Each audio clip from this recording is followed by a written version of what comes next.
En fait, un village, selon moi, c'est quelque chose qui est quand même petit. Puis c'est intéressant, c'est ce qu'on veut aussi. On veut pas que les gens perdent la ville puis qu'il y ait le feeling d'être en ville. Au contraire, on veut créer cette espèce de coupure-là. C'est assez gros pour vivre plein de choses, avoir l'impression de découvrir à chaque fois qu'on revient, mais c'est assez petit pour avoir ce feeling-là, familial, communautaire, puis l'espèce de cocon qu'on recherche.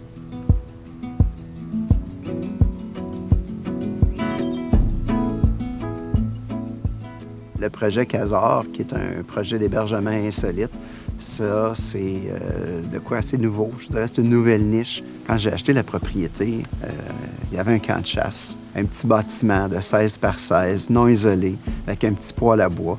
J'ai réalisé que ce petit bâtiment-là, c'était un des endroits où je me sentais le mieux. La vie va extrêmement vite. Puis il y a pas beaucoup d'endroits pour prendre le temps, reconnecter. On sent que c'est un besoin aussi pour les gens. Donc, encore une fois, on voulait quelque chose qui était pas loin de la maison, mais que tu te sentes complètement ailleurs quand tu arrives ici. C'est un terrain de 300 acres en pleine nature, à 40 minutes du centre-ville.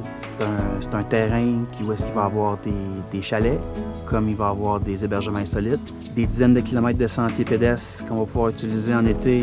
Vous pourrez faire du kayak, du paddleboard, de la randonnée, des activités saisonnières, de la raquette, du patin, de la pêche.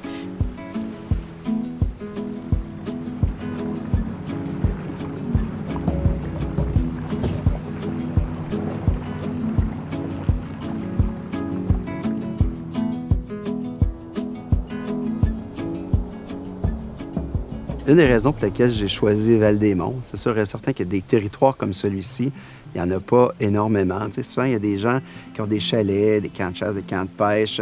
Ils vont faire des 3-4 heures de route pour se rendre à leur fameux havre de paix. Moi, c'est de quoi que je voulais pouvoir faire la semaine. Un mardi, après une journée à 3 heures, je décide que j'ai besoin de me recharger les batteries quelques heures. Bien, je peux être ici à l'intérieur de 30 minutes. Et puis, la particularité de ce terrain-ci, puis ce qui a attiré mon attention, cette propriété ici possède les 2 plus hautes collines de la MRC des Collines. Alors, lorsqu'on est au sommet de Casar, on a une vue exceptionnelle. Et puis, sur la propriété Casar, on y retrouve 3 lacs. Mais dès qu'on appose un pied sur la propriété du ministère des Ressources naturelles, ça nous donne accès à 16 lacs et à un territoire extraordinaire avec une forestation incroyable. Nous, ici, on a plusieurs sortes d'hébergements. On a des mini-chalets et puis aussi, on va dans l'insolite. Dans l'insolite, on va avoir des dômes, des cabanes dans les arbres et puis des refuges plus off-the-grid. On veut développer une tour d'observation dans laquelle il va y avoir un sauna.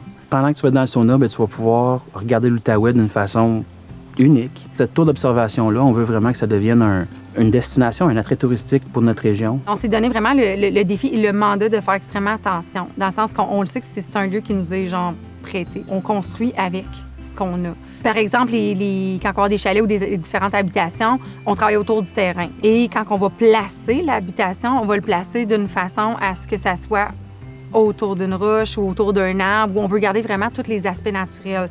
Les habitations, c'est une couche qui vient par-dessus la couche qui est déjà là. On a déjà un paysage, on a déjà un réseau, on a tout ça, on a une forêt. Je pense que le terme qui me revient le plus pour ce qu'on veut faire, c'est une place où les gens peuvent se réfugier.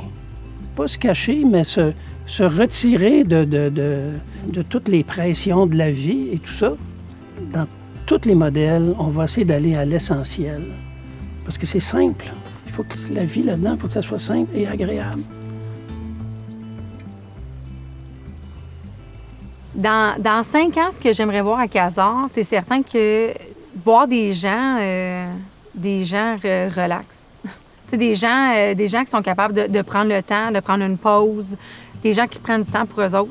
Je veux que les gens utilisent tout ce qu'on a. Voir des gens sur les peut-être balançoires au-dessus de l'eau, voir des gens sur leur balcon. Mon impression, c'est que même quand il va être lancé, c'est un projet qui va être évolutif.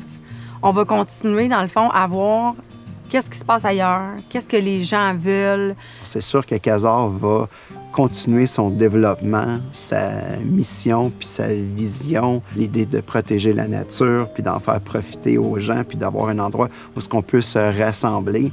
Ça va surtout et avant tout devenir une communauté extraordinaire où les gens vont s'entraider. Il te manque une tasse de farine, tu ne retournes pas en ville, tu vas probablement cogner chez ton voisin pour l'emprunter. Bien, ça va être ça, Casar. Puis après ça, bien, d'aller prendre une marche dans le bois, puis de se raconter des histoires en fin de soirée au feu.